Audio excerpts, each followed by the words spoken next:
చూసారా నా బలం? ఇంత బలం మాకు రావాలంటే ఏం చేయాలి? ఆత్మవిశ్వాసం, ధైర్యం ఉంటే ఏ పనైనా చేయొచ్చు. మన సంకల్పం గొప్పదైతే ఆ శ్రీరామ ప్రభువే మనకి బలాన్నిస్తాడు. అంజీ, హ్మ్? మీ పేరు హనుమాన్. హనుమానా? అదేం పేరు? నీలా అందరికీ హెల్ప్ చేసే వాళ్ళకి నేను సూపర్ హీరోస్ పేర్లు పెడుతుంటాను. ఓహో, మన ఇండియా సూపర్ హీరో ఎవరు? హనుమానే కదా. అందుకే నీకు హనుమాన్ అని పేరు పెట్టాను. భలే ఉంది పేరు. రండి, మిమ్మల్ని తీసుకువెళ్తాను. అలాగే హనుమాన్.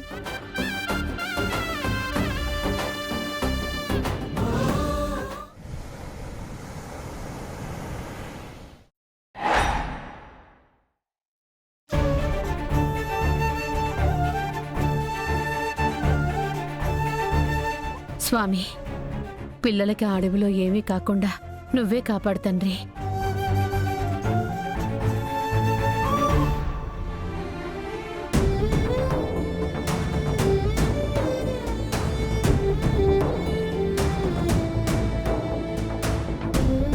అమ్మ సహస్ర, విహారికి ఫోన్ చేసావా? పిల్లల గురించి ఏమైనా చెప్పాడా? బావ ఏం ఫోన్ చేయలేదు అత్తయ్య. నేను ఫోన్ చేసినా కూడా లిఫ్ట్ చేయడం లేదు. ఆ పిల్లల గురించి ఇంత ఇదైపోతున్నావు?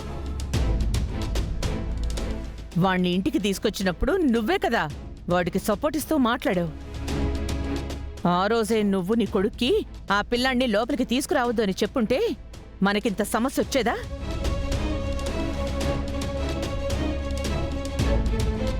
ఆ రోజు నీ కొడుక్కి నువ్వు అడ్డు చెప్పుంటే ఇప్పుడు ఏడవలసిన అవసరం లేదు కదా. అది కాదు వదినా. ఏ వద్దు, నువ్వు చెప్పే జవాబులు వింటే నా మీద నాకే విరక్తి పుడుతుంది. నీకే ఇంట్లో టికాణా లేదు.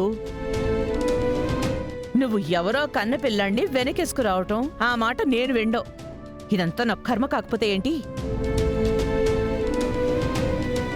వదినా, ఆ పిల్లలకి ఏం జరిగినా ఆ పాపలో మీకు భాగం ఉంటుంది.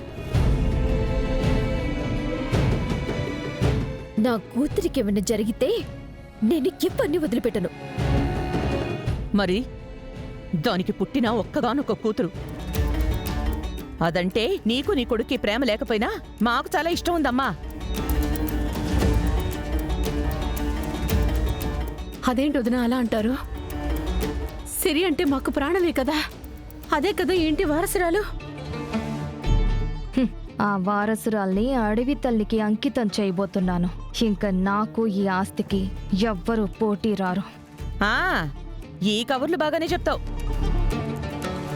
ఇదిగో ఇప్పుడే చెప్తున్నాను, పిల్లలు దొరికాక మాత్రం ఆ శనిగాడిని ఇంట్లోకి రానిచ్చావో నీకు మాత్రం అస్సలు బాగుండదు చెప్తున్నాను.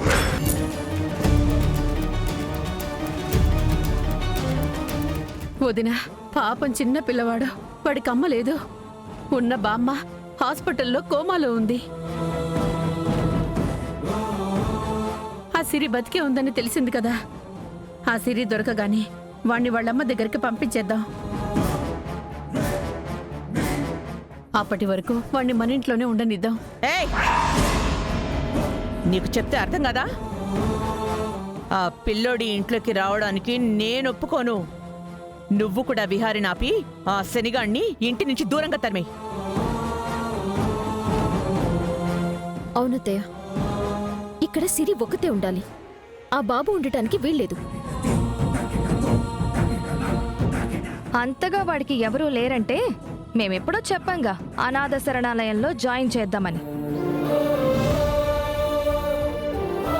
దానికెంత ఖర్చైనా నేనిస్తాను. వాణ్ణి అనాథ శరణాలయంలో జాయిన్ చేద్దాం. వాణ్ణి ఇంట్లోకి మాత్రం తీసుకురావద్దు. వదినా, సహస్ర, ఈ విషయం నాకు చెప్పినట్టే నా కొడుకు చెప్పండి. వాడొప్పుకుంటే మీ ఇష్టం. మేము చెప్పడం కాదు, నువ్వు చెప్పు. వదినా, మనం ఎవరని చెప్పినా నా కొడుకు వాడనుకున్నదే చేస్తాడు. ఇలాంటి పరిస్థితిలో ఆ పిల్లాడి విషయంలో నా కొడుకు ఏమి చెప్పలేను. మీరు చెప్తానంటే నేను ఆపను. అక్క, వదిన్ని చూసావా? నీ ముందే ధైర్యంగా మాట్లాడుతుంది. మాట్లాడు నువ్వే.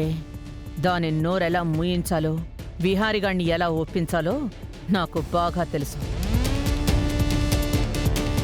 అమ్మా, బావని మరీ గట్టిగా అడగొద్దు. ఏ, నువ్వొకదానివి. ఏం చేయాలో నాకు తెలుసులే.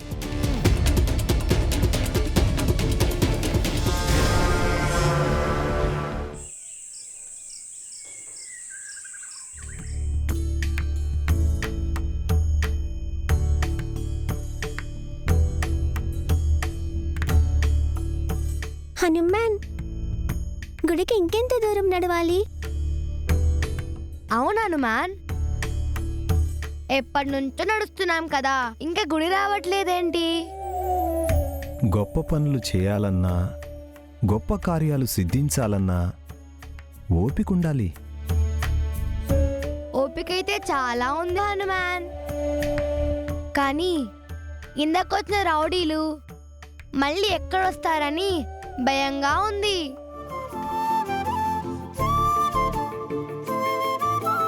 మ్మ్. మీరు భయపడుతున్నారా? జీవితంలో ఎప్పుడూ దేనికి భయపడకూడదు. ధైర్యంగా నిలబడాలి. వాళ్ళు మాకంటే చాలా పెద్దోళ్ళు, మేము చిన్న పిల్లలం. ఆ రౌడీలను ధైర్యంగా ఎలా ఎదిరించగలం? ఒక్క నిమిషం. మీకు ఆ రౌడీలంటే భయమే లేకుండా చేస్తాను. ఎక్కడికి హనుమాన్?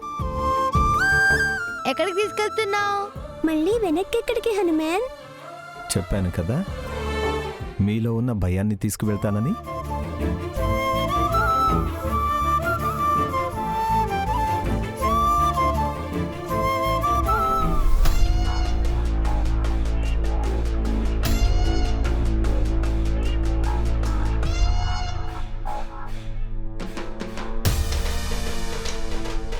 మేం మిమ్మల్ని వెతుకుతుంటే మీరే మా ముందుకొచ్చారు. రోయ్!